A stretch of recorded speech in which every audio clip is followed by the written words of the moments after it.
నా పేరు ఆవుల దస్తగిరయ్య. ఇక్కడ 80, 81లో నుంచి ఇక్కడ ఒక కృష్ణాలయము, రామాలయం దేవాలయం ఉండింది.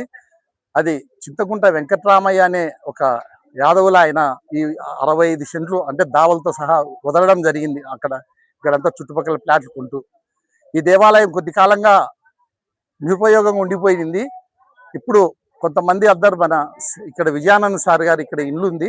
ఆయన విజయానంద్ సార్ గారు సిఎస్గా వచ్చినప్పుడు మేమందరం కలిసి యాదవులు కొంతమంది, మా ఈయన అధ్యక్షుడు కృష్ణాలయము, ఈయన ఉపాధ్యక్షుడు, నేను ఉపాధ్యక్షుడినే, ఇట్లా కొంతమంది యాదవులం అందరం ఆయన అడగడం జరిగింది. అడిగితే ఆయన గవర్నమెంట్ ద్వారా 2,20,00,000 రూపాయలు శాంక్షన్ చేయించడం జరిగింది. మేము సిసిఎస్ ఫండ్స్ కింద 55 లక్షలు కూడా కట్టడం జరిగింది. మొత్తం టోటల్గా 2,75,00,000 రూపాయలు ఈ దేవాలయానికి శాంక్షన్ చేయడం జరిగింది. ఈ యొక్క డబ్బును కాంట్రాక్టు అప్పచెప్పి సుందరంగా కట్టుకోవాలనే ఉద్దేశంతో అందరము కష్టపడుతూ మా వంతు మేమందరం కూడా ఇక్కడి ప్రజలందరూ కూడా చాలా చైతన్యంగా వాళ్ళ శక్తి కొద్దీ దాతలు ముందుకొచ్చి ఎంతో దాతృత్వంతో ముందుకొచ్చి ఎంతో వైభవంగా ఉండాలా, వాళ్ళు ఇచ్చేదే కాదు మేము పెట్టుకుంటామని ఇక్కడ ప్రజలందరూ కూడా, ఇక్కడ నివసించే ప్రజలందరూ కూడా ముందుకొచ్చి ఈ గుడిని సుందరంగా తీర్చిదిద్దేదానికి అవకాశం ఉంది. మాకు భగవంతుడు ఆయన నెరవేర్చుకుని మాకందరికీ ఆయన ఆశీస్సులు ఇవ్వాలని కోరుకుంటూ సెలవు తీసుకుంటాం. దేవాలయము నిర్మాణం కొరకు మేము పొద్దుటూరులో మన శాసనసభ్యులైనటువంటి శ్రీ నంద్యాల వరదరాజరెడ్డి గారిని సంప్రదించడం జరిగింది. ఆయన కూడా ఒక లెటర్ ఇవ్వడం జరిగింది. ఈ యొక్క కార్యక్రమానికి ఆయన విజయానంద్ సార్ గారు రావాల్సింది, ఆయన అనివార్య కార్యం వల్ల రాలేదు. దీనికి పెద్ద ఆయన ఈ భూమి పూజకు వచ్చేసి ఈ భూమి పూజ చేసినందుకు ఆయన కృతజ్ఞతలు తెలుపుకుంటున్నాం.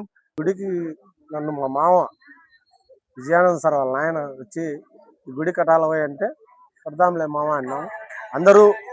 అందరినీ కనుక్కొని మన వాళ్ళందరినీ కనుక్కొని ఈ వీధిలో ఉండేటోళ్ళను అందరినీ కనుక్కొని మనిషికి ఇంత వేసుకొని చేస్తామనుకున్నాం.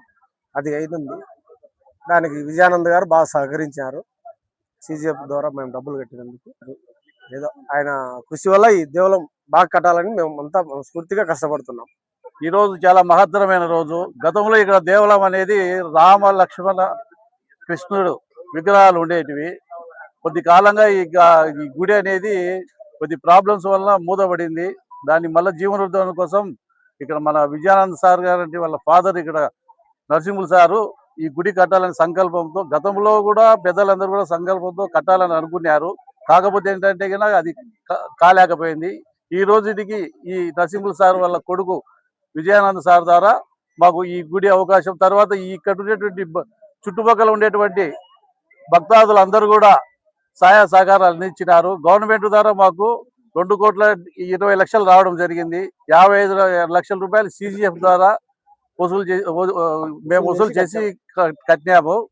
తర్వాత ఇక్కడ వచ్చిన ప్రజలందరికీ కూడా, భక్తాదులందరూ కూడా నా మనస్ఫూర్తిగా నమస్కారాలు తెలియజేసుకుంటాం.